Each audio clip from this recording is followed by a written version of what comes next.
Welcome to శోభాస్ వంటలు. ఈరోజు శోభాస్ వంటల్లో కొబ్బరి టమాటా చట్నీ. దీనికి 3 స్పూన్ల కొబ్బరి ముక్కలు తీసుకోండి. ఒక చిన్న ఇంచి అల్లం ముక్కలు తీసుకోండి. అల్లం ముక్కలు చేసుకొని చిన్న ఇంచి అల్లాన్ని ముక్కలు చేసుకొని వేసుకోండి. కొద్దిగా వేయించుకోండి. నెక్స్ట్ పెద్ద టమాటాలు 2 తీసుకోండి. 5-6 పచ్చిమిర్చి ముక్కలు వేసుకోండి. ఇందులోనే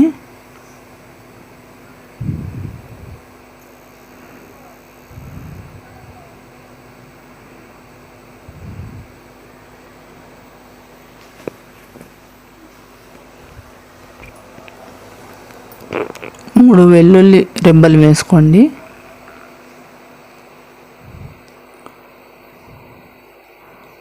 కొద్దిగా సాల్ట్ వేసుకొని ఫ్రై చేసుకోండి.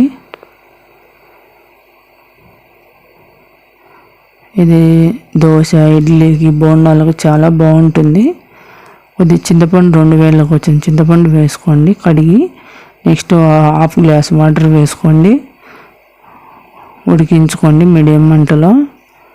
మూత పెట్టుకోండి. ఒక 5 మినిట్స్ ఉడికిపోతుంది. ఇందులోకి పసుపు, కారం కూడా వేసుకోండి 1 స్పూను. ఉడికాక చల్లారనివ్వండి. చల్లారనిచ్చాక మిక్సీ జార్లో వేసుకోండి. ఇందులోకి పుట్నాలు కావాలంటే వేసుకోవచ్చు. ఇష్టపడే వాళ్ళు ఇలా చేసినా కూడా సింపుల్గా చాలా బాగుంటుంది. కొత్తిమీర కూడా వేసుకోవచ్చు. దీన్ని మిక్సీ వేసుకోండి. అలా తయారైన దాన్ని మనం ప్యాన్ ఉంటుంది కదా, కొద్దిగా వాటర్ కావాలంటే ఒక 2 స్పూన్లు వేసుకొని మిక్సీ వేసుకోవచ్చు.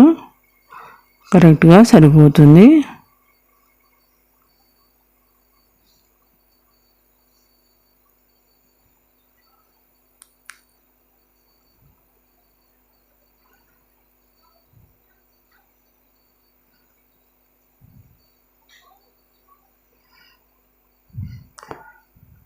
మూత పెట్టుకొని మిక్సీ వేసుకోండి. చూడండి కరెక్ట్గా సరిపోయింది కన్సిస్టెన్సీ. ఇలా ఒక బౌల్లో వేసుకొని దీనికి మనం పోపు పెట్టుకోవచ్చు, తిరువాత పెట్టుకోవచ్చు, లేదంటే అలానే తినచ్చు. కొద్దిగా ఆవాలు, జీలకర్ర, ఆయిల్ వేసి 1 స్పూను ఎండుమిర్చి ముక్కలు వేసి తిరువాతగా కాలనిచ్చాక వేయండి. అందులోకి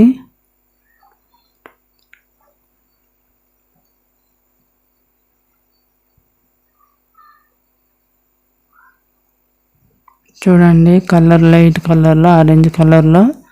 ఇది బోండా ఇడ్లీకి సూపర్గా ఉంటుంది. దోశకు కొత్తగా ఇలా ట్రై చేయండి, చాలా బాగుంటుంది. నెక్స్ట్ అండి వెల్లుల్లి కారము. ఇది ఇడ్లీలోకి అండి నేను చేశాను. దోశకు కూడా తినచ్చు, బోండా అన్నిటికీ అన్నంలోకి ఇంకా బాగుంటుంది. ఇడ్లీలు చూడండి రేషన్ అక్కితో, మనము దోశ బియ్యంతో నేను ఇడ్లీలు చేశాను. చాలా బాగుంటాయి. ఇడ్లీలు కూడా చాలా మెత్తగా మల్లెపూలాగా వస్తాయి, స్మూత్గా. నేను నెక్స్ట్ వీడియోలో చూపిస్తాను ఎలా చేయాలో, వీటికి ఏమేమి కలపాలనో చూపిస్తాను. చూడండి వెల్లుల్లి కారం రైస్లో నెయ్యి వేసుకుంటే అద్భుతంగా ఉంటుంది. వెల్లుల్లి కారం కూడా డిఫరెంట్గా ఉంటుంది. చూడండి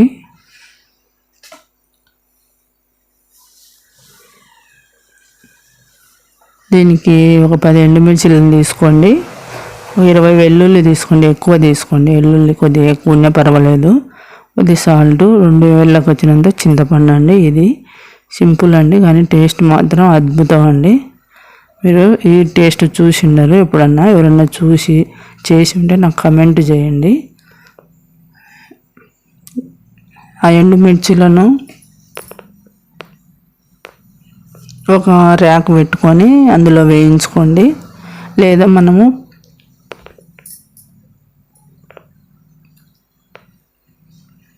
ప్యాన్లో కూడా వేయించుకోవచ్చు.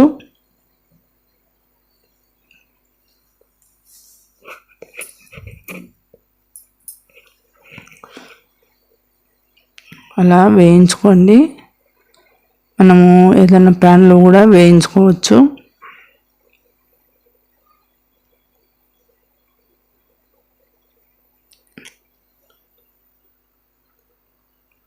వేగిన వాటిని ఒక ప్లేట్లో వేసుకోండి.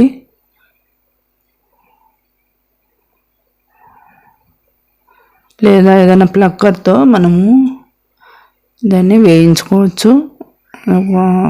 మిర్చిలు వేసి చింతపండు వేసి ఉప్పు వేసుకోండి. నెక్స్ట్ వెల్లుల్లి వేసుకోండి. వీటన్నింటినీ మిక్సీ వేసుకోండి. చింతపండు వేయడం వల్ల పుల్లగా కారంగా బాగుంటుంది. కొద్ది వేడి నీళ్ళు అండి, ఒక 2 స్పూన్లు వేడి నీళ్ళు వేసుకోండి. లేదా మనం చింతపండు నీళ్ళు కూడా ఎక్కువ వేసుకోవచ్చు, అది చల్లారి ఉంటుంది కదా. కొద్ది వేడి నీళ్ళు వేస్తే మంచిగా అది పట్టుకొని బాగుంటుంది. మనం ఇలా కాలవడం వల్ల ఎండుమిర్చిలకు ఫ్లేవరు, ఆ కమ్మదనము, ఆ చింతపండు పులుపు బాగుంటుంది. నోటికి డిఫరెంట్గా చూడండి రెడీ అయింది. అలా ఉండాలి. చూడండి సింపుల్గా టేస్టీగా ఉండే డిఫరెంట్గా ఉండే వెల్లుల్లి కారము రెడీ అయింది. ఒక బౌల్లోకి వేసుకోండి.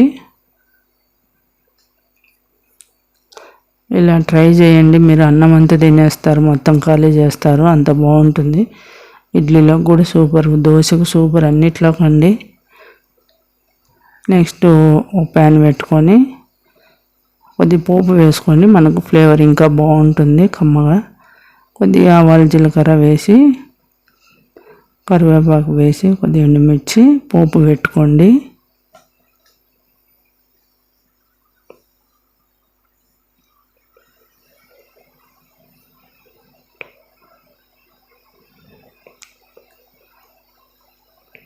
కాలాక అందులోకి వేసుకోండి.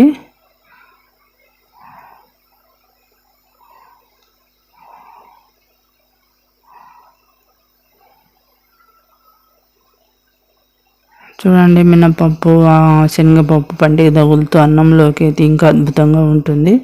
ఇడ్లీలోకి కూడా కారం కారంగా చాలా బాగుంటుందండి. అల్లం చట్నీ కన్నా ఇది డిఫరెంట్గా ఫ్లేవర్తో ఎక్కువ తమిళనాడులో ఎక్కువ తింటారు. ఇది కొంచెం ఈ చట్నీలు కారంగా స్పైసీగా వాళ్ళు ఇలాగే కాల్చిన వాటితో ఇట్లా నేను కూడా ఒకసారి ట్రై చేశాను.